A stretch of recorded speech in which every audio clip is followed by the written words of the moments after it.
بسم الله الرحمن الرحیم. ناظرین، زه د پښتو علم چینل سره ستاسو په خدمت کې حاضر یم. ناظرین السلام علیکم. من په متلو او د علم په باره کې د اسلام او د قرآن په روشنۍ کې تاسو ته مخاطب یم. نن موږ تاسو ته یو متل باندې خبره کوو. وایي تادي کار د شیطان دی. نو دوه خبرې راځي. یو دا خبره راځي چې تادي کار د شیطان دی، بله دا خبره راځي وي په نیکۍ کې تادي پکار ده. اوس دا دواړه خبرې حدیث دي، او که د حدیث نه دي نو په دې کې کومه خبره ټیک ده. اوس په دې باندې موږ تفصیلي خبره کوو. د رسول الله وسلم یو حدیث دی، په سوچ سمج سره په احتیاط سره کار کوئ، دا د الله تعالی صفت دی، او د تادی کار د شیطان صفت دی. بل خوا د دې برعکس تاسو وګورئ، نو هوښیارو خلکو په طریقه سره هر کار انجام ته رسولی دی، په هغې کې هېڅ قسمه تادي هغې نه ده کړې. بل ځای کې وایي چې په سوچ سمج سره چې کوم کارونه چا کړي دي کامیاب شوي دي. چا چې په تادی کې کار کړی نو هغې ته نقصان رسېدلی. بل ځای کې رسول الله صلی الله علیه وسلم فرمایي چې د هر انسان دعا قبلیږي، خو که هغه په هغې کې تادي ونه کړي. بل ځای کې الله تعالی فرمایي چې دا خلک په نیکۍ کې تادي کوي او په یو بل باندې سبقت حاصلوي. او بل ځای کې الله تعالی فرمایي چې په یو بل باندې د نیکۍ سبقت حاصل کوي. علما صاحبانو په دمه دمه کار کولو تعریف کړی دی او د تادی مذمت کړی دی. نو ظاهره دا شوه چې د تادی کار دا د شیطان وي.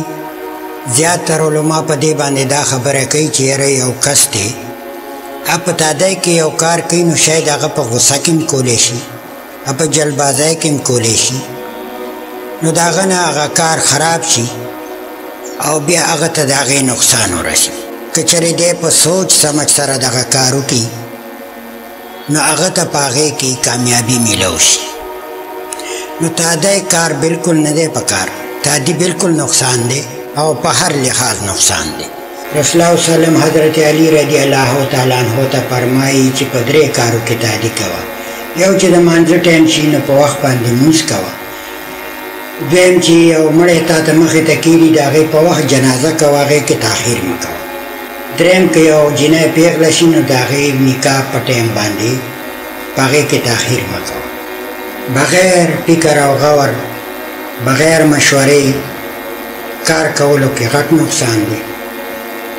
نو په هر خبره غور و فکر کوئ او مشوره پې کوئ، په هغې کې زمونږ کامیابي ده.